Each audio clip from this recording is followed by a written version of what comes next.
जय हिंद बच्चों। आज हम लोग क्लास 12th का चैप्टर 4 सारणिक, जिसे हम डिटर्मिनेंट भी कहते हैं, ये पढ़ेंगे। और सारणिक जो है, जैसा हमने पिछले अध्याय में आव्यूह पढ़ा है, उसी से रिलेटेड है। सारणिक और आव्यूह में क्या संबंध है, ये भी हम डिस्कस करेंगे।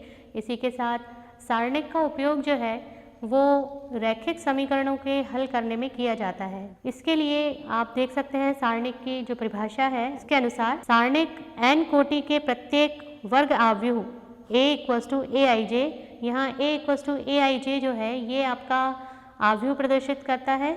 इसको एक संख्या के द्वारा संबंधित करा सकते हैं, जिसे वर्ग आव्यूह का सारणिक कहते हैं। इसका मतलब सारणिक जो है वो प्रत्येक आव्यूह का एक अद्वितीय हल हमें देता है। बेसिकली सारणिक जो है ये वर्ग आव्यूह पर ही सॉल्व होता है, यानी वर्ग आव्यूह ही केवल जो है वो सारणिक कहलाते हैं। अब आप देखिए सारणिक को हम प्रदर्शित कैसे करते हैं, रिप्रेजेंटेशन ऑफ डिटर्मिनेंट। तो देखिए आप, ये इस तरह से, ये जो आपको साइन दिख रहा है, ट्राइंगल जैसा जो आपको ये साइन दिख रहा है, ये सारणिक को रिप्रेजेंट करता है। ये जो चिन्ह है या ये जो दो स्टैंडिंग खड़ी लाइंस के बीच में हमने ए को लिखा है, ये सारणिक को प्रदर्शित करता है। तो जो भी नंबर्स हम लिखते हैं, ये देखिए आप A, B, C, D, ये सारणिक के अंदर लिखे जाते हैं। जैसे मैट्रिक्स हम लिखते थे, मैट्रिक्स को हम रेक्टेंगुलर बॉक्स के अंदर शो करते थे, यहाँ पे सारणिक को हम दो स्टैंडिंग लाइंस के बीच में शो करते हैं। इसी के साथ आप देखिए ये नीचे हमारे पास यहाँ पर सारणिक दिए हुए हैं, इनकी कोटि अलग अलग बताई गई है। पहला जो सारणिक आपका है, इसकी कोटि 1 है, क्योंकि इसमें नंबर ऑफ रो और नंबर ऑफ कॉलम एक ही है। दूसरा जो आपका सारणिक है, इसकी कोटि 2 × 2 है, क्योंकि इसमें नंबर ऑफ रोज और नंबर ऑफ कॉलम जो है वो 2 है। इसके बाद जो तीसरा आपका सारणिक है, इसमें इसकी कोटि 3 × 3 है, इसमें नंबर ऑफ रोज 3 है और नंबर ऑफ कॉलम 3 है। यानी आप देखिए कि जितने भी सारणिक यहाँ दिए हुए हैं, ये सभी वर्ग आव्यूह हैं। तो आइए देखते हैं, इसको हम प्रश्न के द्वारा देखेंगे कि द्वितीय कोटि का विस्तार हम किस तरह से करते हैं। देखिए बच्चों, यहाँ पे हमारे पास सारणिक दिया हुआ है a = 1 1 2 0, जिसका कि मान हमें ज्ञात करना है। अब देखिए आप, ये जो सारणिक है ये 2 × 2 ऑर्डर का सारणिक है, इसमें 2 रोज हैं और 2 कॉलम हैं। अब अभी हमने फॉर्मूला देखा था, a का मान हमें निकालना है, तो इसको हम लिख सकते हैं डिटर्मिनेंट ऑफ a। फॉर्मूला हमारे पास होता है a1 b2 - a2 b1। अब देखिए ये a1 है, ये b1 है, यहाँ ये a2 है और ये b2 है। तो हम इस फॉर्मूले में इसको पुट करेंगे, हमारे पास आ जाएगा 1 × 0, इन दोनों का इंटू होगा आपस में, और इन दोनों का इंटू होगा। 1 × 0, बीच में माइनस का साइन आता है, तो 1 × 0 - 2 × 1। इसको आप सॉल्व कीजिए, ये आ जाएगा 0 - 2, यानी हमारे पास डिटर्मिनेंट की वैल्यू कितनी आ गई, -2 आ गई। अब इसमें यहाँ ये कंफ्यूज नहीं होना है, ये मॉड्यूलस नहीं है ना, इस पे हमें ध्यान देना है। ये मॉड्यूलस नहीं है, ये सारणिक है आपका, तो वैल्यू आपकी नेगेटिव भी आ सकती है। ठीक है, तो सारणिक जो है हमें एक न्यूमेरिकल वैल्यू देती है। तो यहाँ पे देखिए डिटर्मिनेंट की वैल्यू हमारे पास -2 आ गई है। ये आपका आंसर है। देखिए बच्चों, अगला प्रश्न हमारे पास है, ये सारणिक आपको दिया हुआ है यहाँ पे, और ये थर्ड ऑर्डर का सारणिक हमारे पास है। देखिए इसमें 3 रोज हैं और 3 ही कॉलम हैं, तो इसमें हमें मान ज्ञात करना है। अब हम थर्ड ऑर्डर के सारणिक को विस्तार कैसे करते हैं ये सीखेंगे।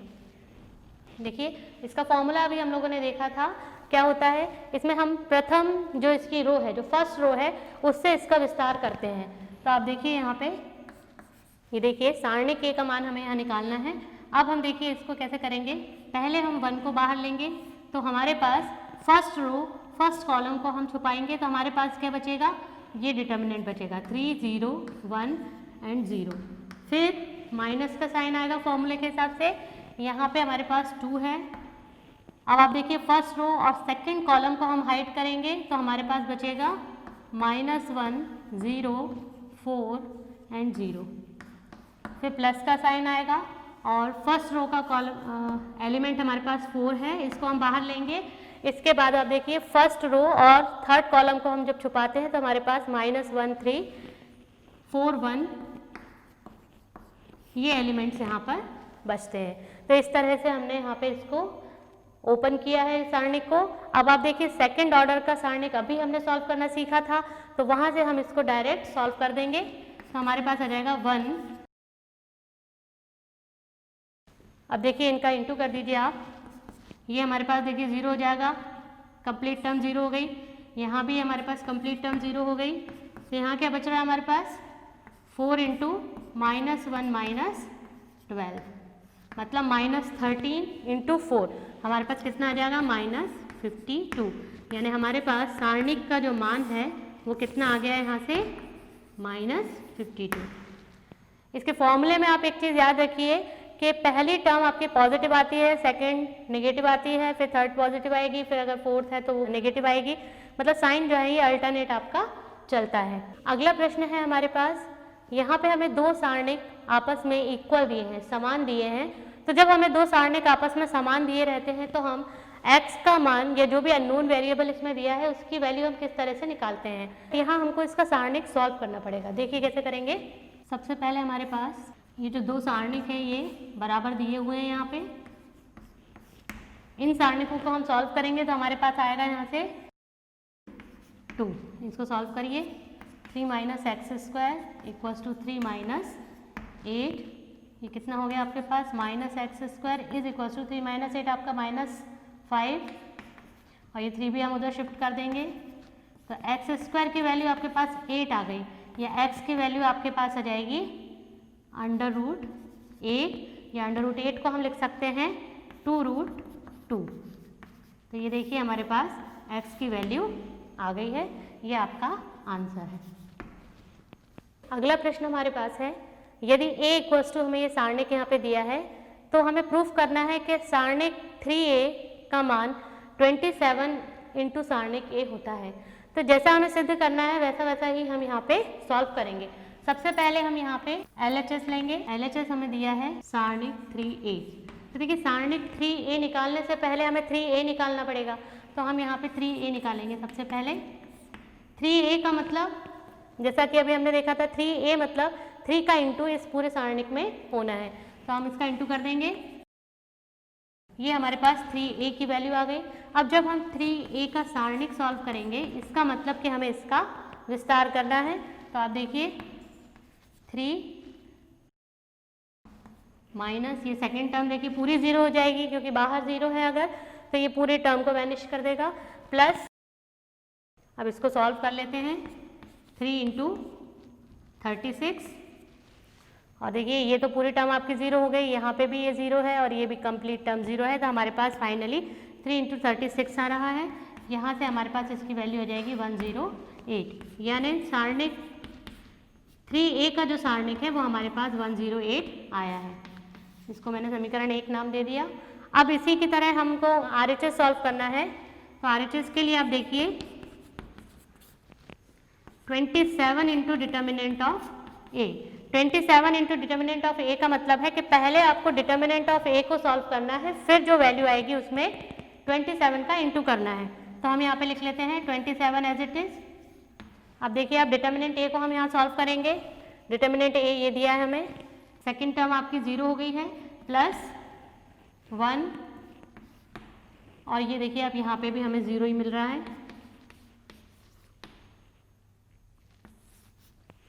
तो ये हमारे पास आ जाएगा इतना।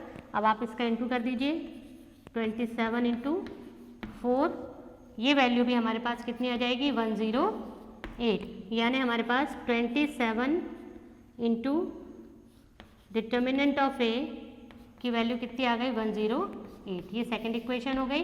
अब आप देखिए ये जो वैल्यू आपकी आई थी 3a का जो सारणिक आया था वो ही आपका 27 इंटू डिटर्मिनेंट ऑफ a आया है, यानी हमारे पास सिद्ध हो गया कि ये दोनों मान आपस में एक दूसरे के बराबर हैं। तो देखिए हमारे पास ये हमने सिद्ध कर दिया, determinant of 3a is equals to 27 determinant of a, ये हमने प्रूफ किया। तो देखिए बच्चों, अब हम सारणिक के गुणधर्मों के ऊपर चर्चा करेंगे, प्रॉपर्टीज ऑफ डिटर्मिनेंट। इसमें हमारे पास कुछ ऐसे रूल्स हैं या प्रॉपर्टीज़ हैं जिनको अगर हम यूज़ करते हैं तो सारणिक का विस्तार डायरेक्ट किए बिना आप इसको सॉल्व कर सकते हैं। हमारे सॉल्यूशन को ये आसान बना देती हैं प्रॉपर्टीज़। तो ये हम देखते हैं किस तरह से कौन कौन सी प्रॉपर्टीज़ हैं। तो पहली प्रॉपर्टी आपकी है किसी सारणिक का मान इनकी पंक्तियों और स्तंभों के परस्पर परिवर्तित करने पर अपरिवर्तित रहता है। इसका मतलब ये है कि अगर आपके सारणिक में पंक्तियों और स्तंभों को आपस में इंटरचेंज कर दिया जाए तो सारणिक का जो मान पहले आ रहा था वही मान आपका इंटरचेंज करने के बाद भी आता है। देखिए आप यहाँ पे इसको आपको दिखाया भी गया है पिक्चर के माध्यम से कि देखिए आप A1, A2, A3 जो है इसको अगर हमने कॉलम वाइज लिख लिया है, दोनों रोज़ को हमने चेंज कर दिया है, रोज़ को कॉलम में इंटरचेंज किया है, तो हमारे पास जो वैल्यू आएगी डिटर्मिनेंट की वो सेम आएगी। इसके बाद आप सेकंड प्रॉपर्टी देखिए, यदि किसी सारणिक की कोई भी दो पंक्तियां या स्तंभों को आपस में परिवर्तित कर देते हैं या इंटरचेंज कर देते हैं तो भी जो सारणिक का मान आता है उसका चिन्ह जो है वो चेंज हो जाता है। ये देखिए आप यहाँ पे हमने फर्स्ट 2 रोज को चेंज किया है। थर्ड आप देखिए, थर्ड प्रॉपर्टी है, यदि एक सारणिक की कोई दो स्तंभ या पंक्तियां समान हैं। देखिए कोई भी सारणिक अगर आपको दिया है और उसकी कोई भी दो पंक्तियां या स्तंभ आइडेंटिकल हैं यानी बिल्कुल सेम हैं तो उस सारणिक का मान 0 होता है। किस तरह से होगा ये देखिए आप पिक्चर में भी आपको इसमें दिखाया गया है। ये देखिए यहाँ पे सेकंड और थर्ड रो बिल्कुल सेम है, आइडेंटिकल एलिमेंट्स बिल्कुल सेम हैं इनके, तो इस तरह की कंडीशन में हमारे पास डिटर्मिनेंट 0 होता है। कई बार हमें डिटर्मिनेंट की वैल्यू 0 प्रूफ करनी पड़ती है, तो अगर हम इस तरह से दो रोज को आइडेंटिकल बना लें तो हमारे पास में इसकी वैल्यू 0 अपने आप आ जाती है। इसके लिए हमें सारणिक का विस्तार नहीं करना पड़ता। इसके बाद आप देखिए, यदि एक सारणिक के किसी एक पंक्ति या स्तंभ के प्रत्येक अवयव को एक अचर से हम गुणा करते हैं तो उसका मान भी k से गुणित हो जाता है। इसके बाद नेक्स्ट हमारे पास प्रॉपर्टी है, यदि एक सारणिक की एक पंक्ति या स्तंभ के कुछ या सभी अवयव दो पदों के योगफल के रूप में व्यक्त हों तो सारणिक को दो सारणिकों के योगफल के रूप में व्यक्त किया जा सकता है। देखिए आप यहाँ पे हमें जो ये सारणिक दिया हुआ है जिसमें दिखाया गया है A1 + λ1, A2 + λ2, A3 + λ3। यहाँ हम इनको देखिए सेपरेट करके लिख सकते हैं। λ1, λ2, λ3 हमने सेकंड सारणिक में ले लिया है और जो फर्स्ट हमारा जो सारणिक है उसमें हमने A1, A2, A3 को लिया है। देखिए बच्चों, अभी हम लोगों ने जो प्रॉपर्टीज पढ़ी थी, जो सारणिक के गुणधर्म पढ़े थे, उन पे बेस्ड क्वेश्चन अब हम सॉल्व करेंगे। ये हमारे पास एक क्वेश्चन है x, y, z, a, b, c, x + a, y + b, z + c = 0। हमको इस सारणिक का मान यहाँ पे 0 सिद्ध करना है। तो देखिए अभी हम लोगों ने जो प्रॉपर्टी पढ़ी थी जिसमें हमने बताया था कि इनके पदों के योगफल के रूप में हम इसे लिख सकते हैं, वो प्रॉपर्टी हम यहाँ पे यूज करेंगे। ये हो जाएगा x, y, z, a, b, c, x, y, z plus एक बार में हम ये ले लेंगे यहाँ पे x, y, z, a, b, c और a, b, c। अब आप देखिए एक प्रॉपर्टी हमने और पढ़ी थी जिसमें हमने पढ़ा था कि यदि कोई भी दो कॉलम या कोई भी दो पंक्ति जो है इनकी इक्वल हो जाती है, आइडेंटिकल हो जाती हैं, तो सारणिक का मान 0 हो जाता है। अब यहाँ अगर हमको ये प्रॉपर्टी ना पता हो तो हमको इसको पूरा विस्तार करना पड़ेगा दोनों सारणिक का, तो ये क्वेश्चन बहुत लेंथी हो जाएगा।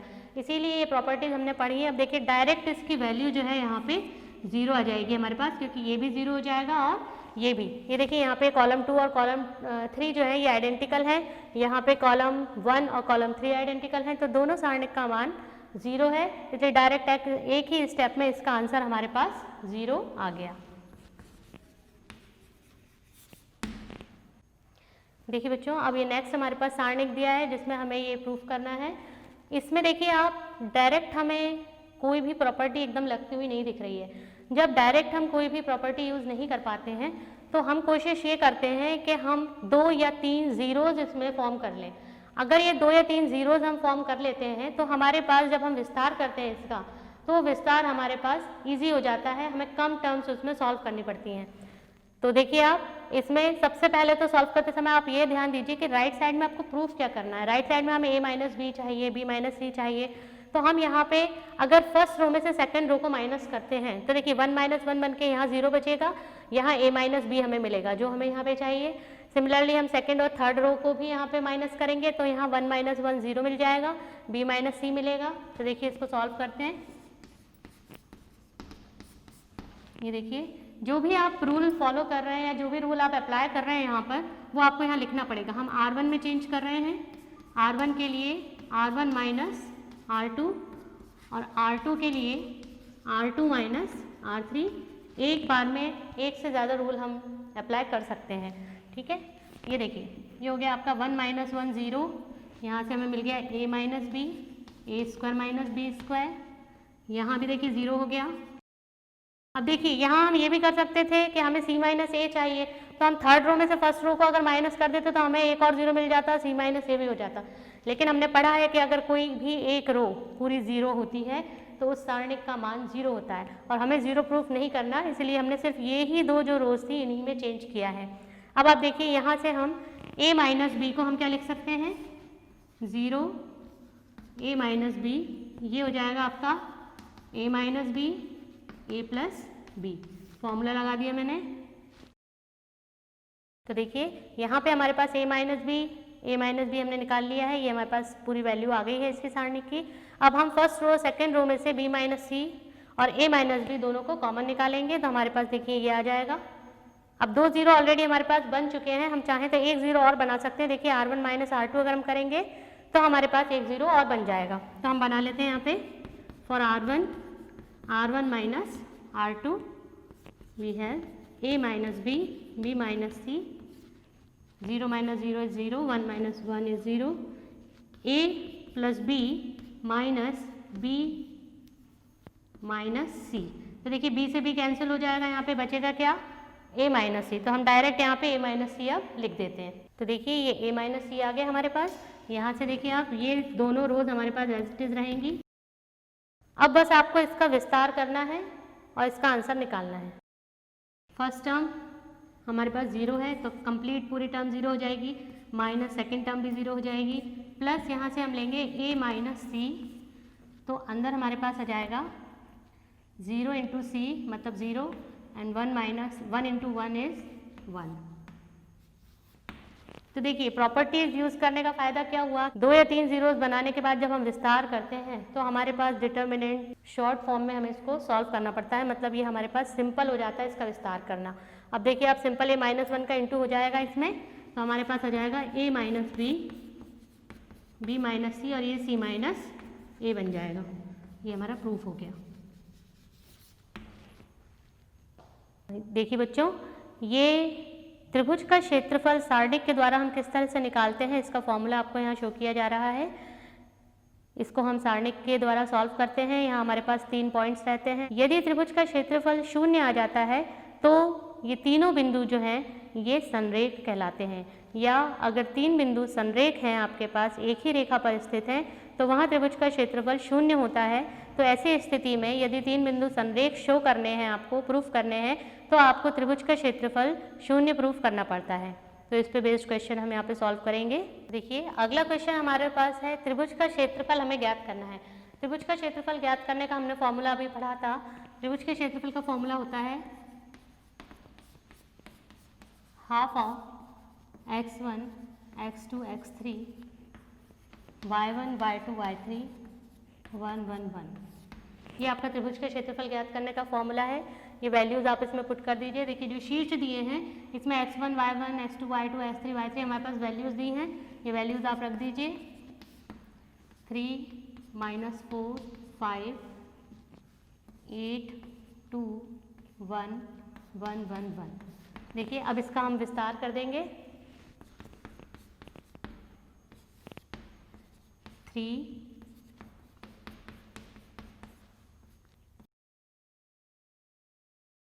ठीक है। तो इस तरह से हमने इसका विस्तार कर दिया है। अब इसको कैलकुलेशन करके आप आंसर निकाल लीजिए। इसका कितना आएगा 1/2। देखिए हमारे पास ये कैलकुलेट हमने किया है, ये आंसर आ जाएगा 3 2 -1 -8 -4 -5 1 -4 -10। इनको सॉल्व करेंगे तो 3 + 72 -14। आंसर हमारे पास आ जाएगा 61/2 वर्ग इकाई। क्योंकि एरिया हम निकाल रहे हैं तो ये आपका वर्ग में मेजर होता है, तो आपको यूनिट भी लिखनी है। दूसरी चीज़ एरिया नेगेटिव नहीं होता कभी भी, इसीलिए हम इसको मॉड्यूलस में लिखते हैं। एक चीज़ और इसमें है, अगर आपको ये तीनों बिंदु कभी संरेख दिए हों या आपको संरेख सिद्ध करना है तो ये जो आपका त्रिभुज का क्षेत्रफल है इसको बस आपको 0 के इक्वल प्रूफ कर देना होता है। अगर ये 0 आ जाता है तो आपका त्रिभुज का क्षेत्रफल 0 आ जाता है। तो इस तरह से हमारे ये क्वेश्चन सॉल्व हो गया। अगला क्वेश्चन हमारे पास दिया है, ये सारणिक दिया है, ये इसको हमें सिद्ध करना है। कैसे करेंगे इसको?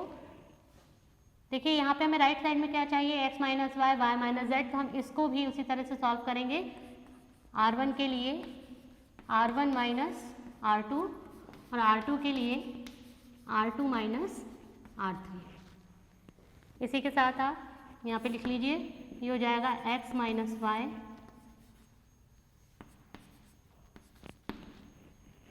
X square minus Y square, Y Z minus Z X मिलेगा यहाँ से हमें, यहाँ से मिलेगा Z X minus X Y और एक्स वाई। अब इसमें से हम कॉमन निकाल लेंगे, डायरेक्ट निकाल रहे हैं यहाँ से कॉमन हम। ये हो जाएगा x माइनस वाई, कॉमन अगर हम निकालते हैं तो यहाँ बचेगा 1, यहाँ आ जाएगा x प्लस वाई, यहाँ से z कॉमन आएगा देखिए, और माइनस का साइन बाहर आएगा। x माइनस वाई के साथ यहाँ y माइनस जेड भी कॉमन निकाल लीजिए, तो 1,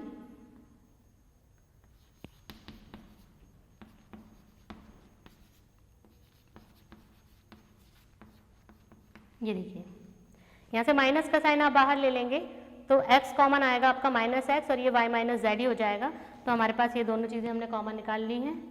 इसके बाद आप देखिए एक ज़ीरो हम और बना सकते हैं, अगर हम फर्स्ट रो को सेकंड रो से माइनस कर दें तो हमारे पास यहाँ पे ज़ीरो बन जाएगा। अब हमें ज़ीरोज़ बनाने हैं यहाँ पे, जिससे ये विस्तार इसका ईजी हो जाए। तो देखिए यहाँ पे हमारे पास r1 माइनस r2 जब हमने किया तो हमारे पास ये वैल्यू आ गई है यहाँ पे। अब आप देखिए हमें z माइनस एक्स भी चाहिए, तो हम फर्स्ट रो में से z माइनस एक्स को कॉमन निकालेंगे। ये आएगा x minus Y, Y minus Z, Z minus X. तो देखिए हमारे पास क्या बचा है यहाँ, 0 माइनस 1 माइनस 1 1,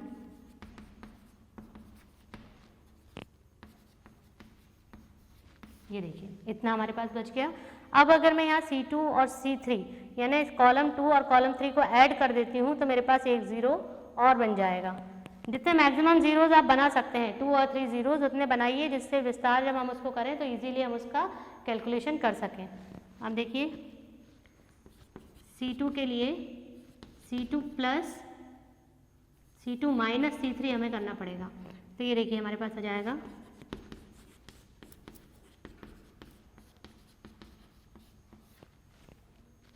C1 हम एज इट इज़ लिख लेंगे, इसमें कोई चेंज नहीं है। इनको देखेंगे तो ये माइनस 1 माइनस माइनस प्लस 1, तो ये 0 हो गया। देखिए y plus Z plus X, तो ये आ जाएगा हमारे पास y plus Z plus X Z square minus X Y, यहाँ से ये एज इट इज़ आ जाएगा -1 माइनस एक्स एक्स वाई। ये देखिए अब देखिए 2 ज़ीरो हमारे पास बन गए हैं यहाँ पे। अब हम इसका विस्तार कर देंगे।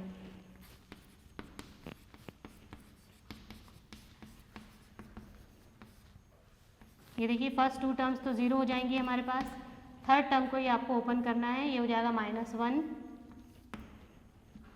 यहाँ से आएगा माइनस, यहाँ से आएगा Z square minus X Y minus Z Y minus Z square minus X Z. ये देखिए ये इंटू कर दिया मैंने इन दोनों का आपस में। अब देखिए हमारे पास क्या आएगी value,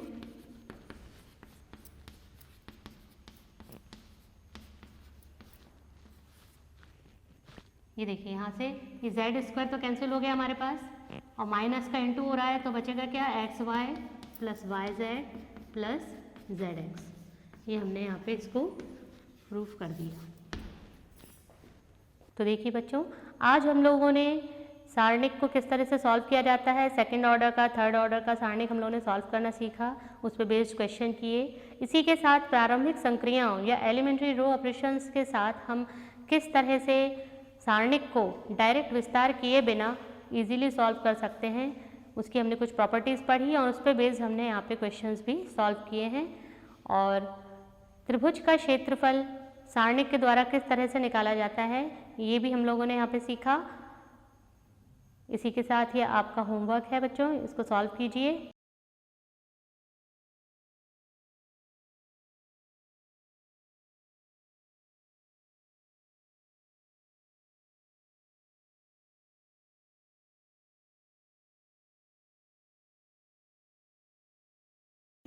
thank you so much.